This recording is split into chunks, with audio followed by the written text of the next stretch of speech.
Mari Mari Compulamien, Incheta Loreto Millalen, Mapuche Somota Inche, Nicupalme Mulei que Mapuple, Huelutu un Santiago Guarria Meu, Upes Cliñeta Mike Won, Fuchasungunei Tati.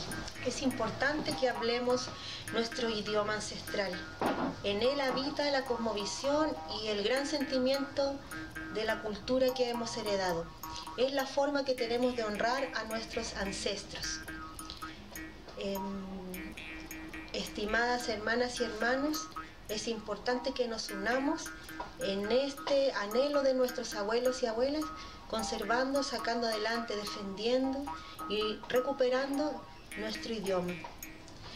Así como en el lenguaje de los textiles habita la espiritualidad, así en nuestra lengua podemos expresar los más profundos sentimientos y nuestra relación con la naturaleza, que sostiene un equilibrio y nos da la posibilidad de vivir y expresar una buena vida.